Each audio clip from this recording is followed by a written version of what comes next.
कभी आपने सोचा है हमें जीवा के साथ साथ कान क्यों मिले? अब आप कहेंगे सरल सी बात है, ताकि हम बात करने के साथ ही सुनना भी सीख लें। अब इसका एक और तात्पर्य है। पहले मुझे बताइए, स्वयं की प्रशंसा सुनना किस किस को अच्छा लगता है? सभी को अच्छा लगता है। अब यही है सार। यदि इन कानों से आप स्वयं की प्रशंसा सुनना चाहते हैं तो सर्वप्रथम इस जीवा से दूसरों की प्रशंसा करना सीखें। अब प्रशंसा के विषय में एक अत्यंत महत्वपूर्ण बात आपको बता देता हूं। कभी किसी की प्रशंसा यदि आप करते हैं तो सर्वप्रथम उस व्यक्ति का उत्साह बढ़ जाता है। तत्पश्चात स्वयं यदि झांक कर देखें तो इस मन में भी संतोष और प्रसन्नता आ जाती है। और एक बार ये मन प्रसन्नता से भर जाए, तत्पश्चात कोई प्रशंसा करे या ना करे, कोई अंतर नहीं पड़ता। इसलिए सदैव दूसरों का मान करें, आदर करें, उनकी प्रशंसा करें, प्रसन्नता बांटें। जिनमें जो भी अच्छाइयां हैं उन्हें बताएं, उन्हें स्मरण करवाएं कि वो भी अच्छे हैं। उनका उत्साह बढ़ाएं, वो जीवन में आगे बढ़ेंगे और ये जीवन आपको कभी पीछे नहीं रहने देगा। क्या आपने कभी दर्पण देखा है?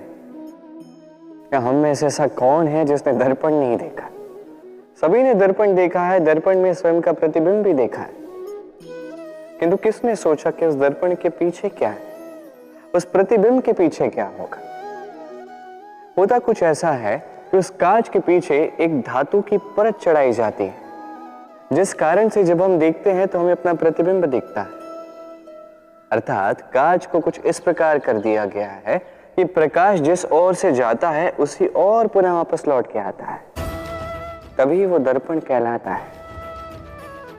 यही है जीवन का सत्य भी। यदि हम अपना पूरा ध्यान केवल लक्ष्य की ओर केंद्रित करते हैं, यहां वहां नहीं भटकते हैं, तो न केवल हम अपना लक्ष्य प्राप्त करने में सफल होते हैं, बल्कि हम दूसरों का मार्गदर्शन करने में भी सफल होते हैं। तो क्या आप बनना चाहेंगे ऐसा व्यक्तित्व? चयन आपका है। पाना और खोना दोनों जीवन के अभिन्न अंग हैं। हम कुछ पाते हैं, कुछ खोते भी हैं। कुछ स्वप्न साकार होते हैं, कुछ लक्ष्य अधूरे भी छूट जाते हैं। जीवन में ये होता ही है, हर एक के जीवन में होता है। किंतु जब भी हम किसी से मिलते हैं, हम कौन सी बातें करते हैं?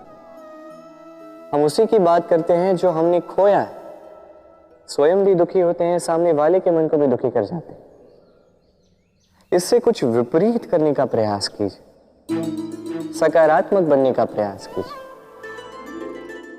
ध्यान उसी पर दीजिए, स्मरण केवल उसे ही कीजिए, महत्व उसी को दीजिए जो आपके पास है। जो आपके पास नहीं, उसकी आस में त्रास क्यों सहना? उसी की गिनती कीजिए जो आपके पास आज यहां वर्तमान में है। जैसे मैं कंस मामा की गिनती नहीं करता जिन्होंने मेरा बालपन झंझोड़ा। मैं गिनती करता हूं यशोदा मैया की, मेरे बलराम दाऊ की, मेरी राधे की, जिन्होंने मेरा जीवन संजोया। सोच, ये सोच सच बनकर सामने आती है, ये कठोर सत्य है। क्योंकि सोच ही वो बीज है जो सत्य रूपी पौधे को जन्म देता है, उसे विकसित करता है। अब सोचिए, यदि ये बीज ये अकड़े का हुआ तो ये छाया नहीं, ये केवल कांटे देगा। वही यदि ये बीज बरगद का होगा तो वो एक ऐसे वृक्ष में विकसित होगा जो अनेक वर्षों तक अनेक पीढ़ियों को छाया देगा, पंछियों को घर देगा। उसी प्रकार ये सोच, यदि ये सोच छोटी सोच हुई तो आपको शंकाएं ही देगी। यदि ये सोच बड़ी हुई तो आपको समाधान देगी। तो सोच समझकर अपनी ये सोच चुनिए। ये सोच आपको शंका भी दे सकती है, समाधान भी दे सकती है। क्या चुनेंगे आप, शंका या समाधान? छोटी सोच या बड़ी सोच? चयन आपका है। जीवन और मृत्यु दोनों जीवन के दो अटल सत्य। जिसने जन्म लिया है उसे मृत्यु प्राप्त होनी है, यही नियति। अब एक बात है, मृत्यु सभी को आती है, जीवन जीना सबको नहीं है। समस्त जीवन व्यतीत कर जाते हैं किंतु जीवन जी नहीं पाते, समझ ही नहीं पाते करना क्या है। जीवन जिए तो जिए कैसे? जीवन जियो तो उस दिए की भांति जो अपनी लौ से असंख्य दियों को प्रकाश देता है, जो बुझते बुझते भी अंधकार से लड़ता है। कदाचित इसीलिए जहां दिए को रखा जाता है उस स्थान को पूजा जाता है, उसे पवित्र माना जाता है। एक बात तो है, मृत्यु सभी को आनी है, चाहे मैं, चाहे आप, चाहे हर कोई एक न एक दिन संसार से जाने वाला है। किंतु आपने इस जीवन में किया क्या, ये महत्व रखता है। और जिसे जीवन जीना आ गया वो मृत्यु के पश्चात भी जीवन जीता है, वो अमर बन जाता है। कहा जाता है व्यक्ति को अपने चरण दृढ़ रखने चाहिए, कि जहां चरण होंगे उसी के अनुसार मार्ग होगा, उसी के अनुसार लक्ष्य भी होगा। किंतु क्या केवल इन चरणों पर ध्यान देना ही पर्याप्त है? नहीं, इससे कहीं अधिक महत्वपूर्ण होता है आचरण। जैसा आपका आचरण होगा उसी दिशा में आपके चरण होंगे। यदि आपका आचरण उचित हुआ, श्रेष्ठ हुआ, तो देखिए आप पर्वत के शिखर पर भी पहुंच सकते हैं। किंतु यदि ये उचित ना हुआ तो आप उसी शिखर से नीचे धरा पर भी गिर सकते हैं।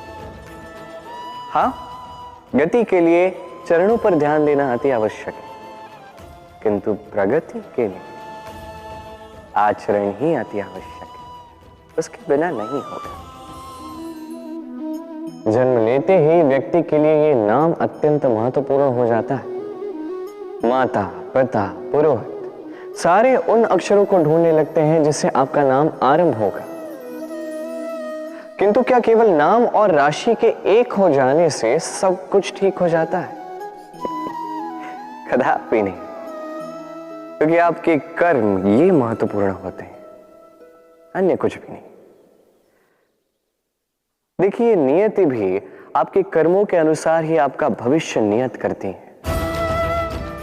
यदि आपको उदाहरण दूं, सोचिए, एक है राम और एक है रावण।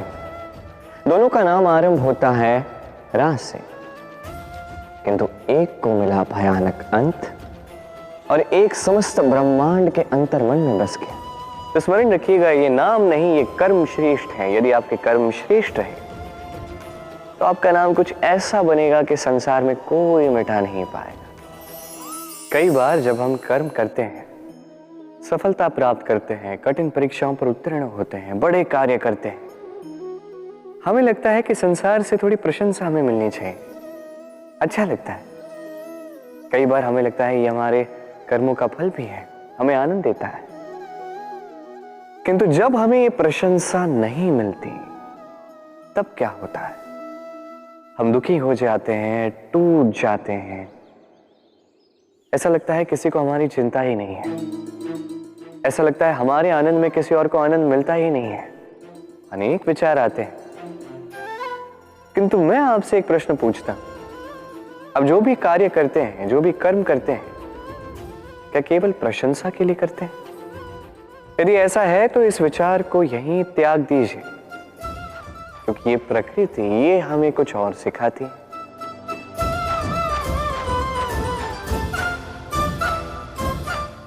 इस पुष्प को देख लीजिए, ये सुगंध जो पुष्प देता है, ये जैसे मेरे मन को उल्लासित कर देती है, जैसे मेरे मन में ऊर्जा सी भर देती है ये सुगंध। किंतु विशेष बात तो ये है कि पुष्प को ये कार्य करने के लिए किसी प्रशंसा की आवश्यकता नहीं है। यही है प्रकृति की सीख। जो सच्चा होता है, जो सत्कर्मी होता है, उसे प्रशंसा की आवश्यकता ही नहीं, क्योंकि उसके कर्म ही उसकी सुगंध होते हैं। देखिए, इत्र जो है वो नकली फूलों पर लगाया जाता है, सच्चे फूलों को इसकी आवश्यकता ही नहीं। इसी प्रकार आप भी कर्म करती जाइए एक शुभ भाव के साथ। इस मन को सदैव सदैव शांत रखिए, साफ रखिए। यदि ऐसा करोगे तो आपके कर्म इस प्रकार सुगंधित होंगे कि आपके जीवन में केवल और केवल आनंद ही होगा। तो इसी आनंद के साथ कहिए राधे राधे।